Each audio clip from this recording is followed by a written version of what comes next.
Saludos sinceros, hermanos y amigos. Estudiemos juntos el precioso pasaje de la Escritura que sigue. Comencemos juntos de una vez.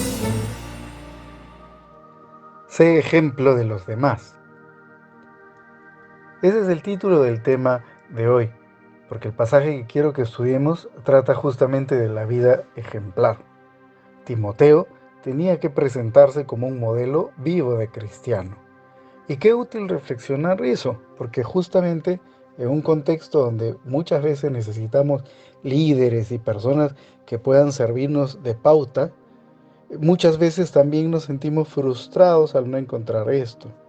Pero Pablo, sin embargo, le habla a Timoteo haciéndole saber que él debe presentarse como un modelo a seguir. Estamos tratando el pasaje de Primera de Timoteo, capítulo 4:12. Una versión dinámica, magnífica, traduce de esta manera ese pasaje. Se los leo. No permitas que nadie te menosprecie por ser joven. Al contrario, trata de ser un ejemplo para los demás cristianos.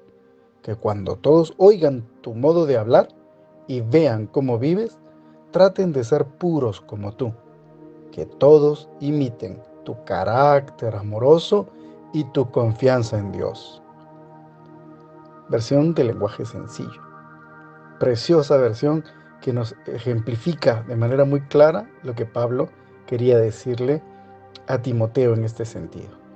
Pero quiero ir un poco más allá y quiero que tomemos en cuenta los elementos de la época para poder comprender con más claridad todavía el pasaje. Timoteo era un estrecho colaborador de Pablo. Se le describe como joven y por las recomendaciones que se leen para él en las cartas de Pablo, se desprende que no tendría carácter fuerte. Todo lo contrario, hace suponer que sería de repente un poco tímido, o al menos manso y un poco blando de carácter.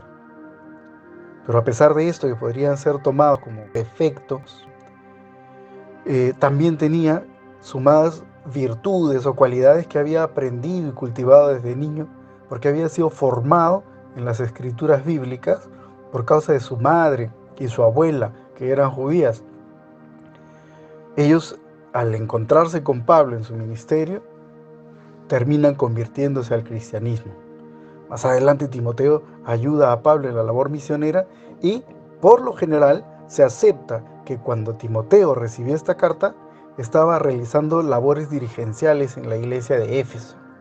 Aquí hay que tener en cuenta que Éfeso era una ciudad muy próspera. Era un centro cultural de enorme importancia en el mundo antiguo.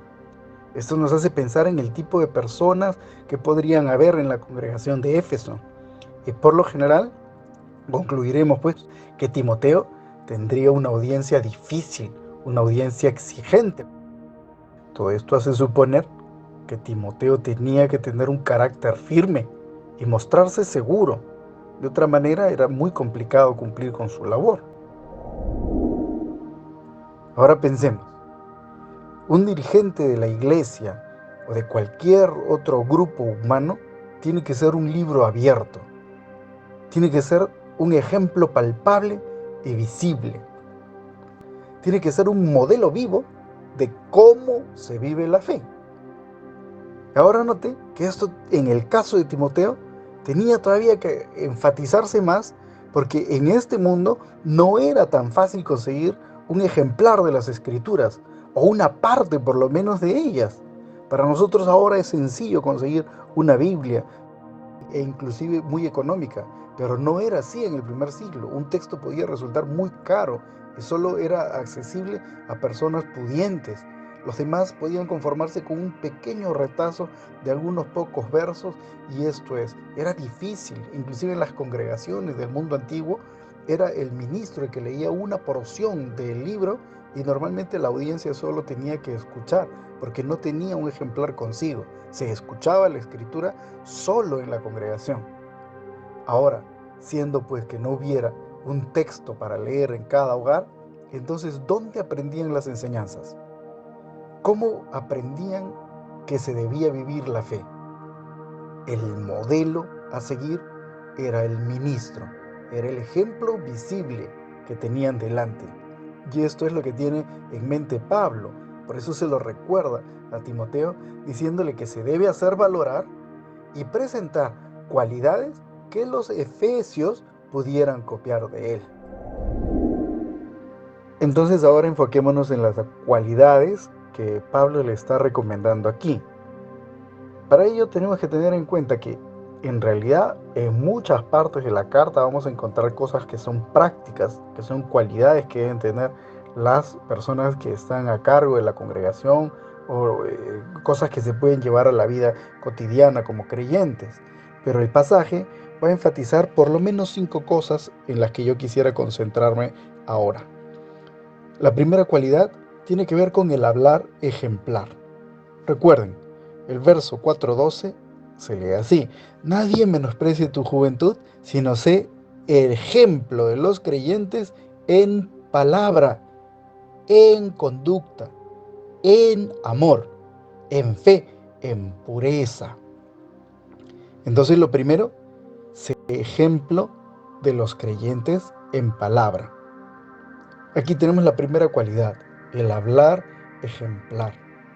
Y aquí estamos pensando no solo en los modos, sino en el contenido de lo que se dice. Timoteo debía impartir enseñanzas cristianas sólidas y doctrinales, lo teórico, pero también lo práctico.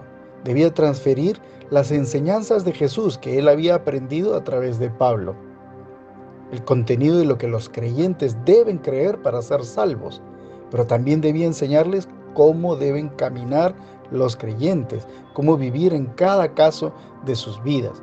Entonces el contenido del hablar de Timoteo tendría que ser tanto doctrina como práctica. Pero también estoy seguro de que Pablo tenía algo más. Y aquí ya vimos el contenido a verter, pero también tenemos que pensar en lo que él tenía que evitar. Y cuando nosotros vemos un poco más adelante en esta carta, en el capítulo 6, en el verso 20-21, le dicen: oh Timoteo, guarda el depósito, evitando pláticas vanas y profanas y las opiniones contradictorias de la falsamente llamada ciencia, la que profesando algunos erraron el blanco acerca de la fe. La gracia sea contigo. Y esto nos hace ver entonces que Timoteo lo que tenía que hacer era evitar las conversaciones filosóficas insulsas que estaban promoviendo un conjunto de posibles herejes en Éfeso. Así que bueno, ¿cuál es el hablar ejemplar? El contenido correcto de la fe cristiana y la enseñanza de cómo el creyente debe caminar, la parte teórica, la parte hablada y la parte práctica. Esta es la primera cualidad. La segunda cualidad tiene que ver con la conducta, como decíamos, ejemplo también en conducta. Y esto inmediatamente nos trae a la mente la idea de la práctica de la santidad. El cristianismo promueve la santidad, promueve la moralidad y supone que los actos no deben contradecir las enseñanzas cristianas que estamos vertiendo. Hay que vivir lo que se enseña. Hay que enseñar lo que debemos vivir. Y aquí quiero tomar un pequeño espacio para pensar en el presente. Analizando, Timoteo es un joven y hoy también tenemos jóvenes. Y entonces, para poder modelar la conducta, quizá lo primero que deberíamos hacer es pensar cuáles son las dificultades y más fuertes que enfrentan nuestra juventud. Y pienso en 4 cosas rápidamente. Enfrentan problemas con la sensualidad, con la impulsividad, con la rebeldía, con la obstinación. Y estas cosas nos muestran que en realidad los jóvenes tienden a ser más emocionales y más fisiológicos. Y esto sucede porque cuando hablamos del desarrollo del cerebro, el lóbulo frontal del cerebro es uno que desarrolla más lento. Y entonces deja al joven más a merced de su parte emocional, de sus apetitos. Porque en realidad la parte frontal que hemos mencionado del cerebro cumple con regular la razón, el pensamiento. y esa parte todavía no está tan madura en el joven. Por lo tanto, tiene dificultad para poder evaluar lo que es moral. Más se guía por el impulso, por el carácter. Y entonces, cuando hablamos de la conducta, los jóvenes tendrán pues que enfrentar también estas cuestiones. Y aunque he mencionado a nivel psicológico cómo se va desarrollando el cerebro, la escritura no menciona esto. Y a pesar de ello, no pone excusa para la buena conducta. En otras palabras, en ningún momento dice, oye, si tu lóbulo frontal no está suficientemente desarrollado, entonces tienes licencia para ser sensual e inmoral e impulsivo. No, simplemente le dice cómo debe conducirse, que debe ser un ejemplo de conducta, santidad y moralidad. Y entonces nuestros jóvenes y todos simplemente tenemos que esforzarnos por ser santos y ser sabios.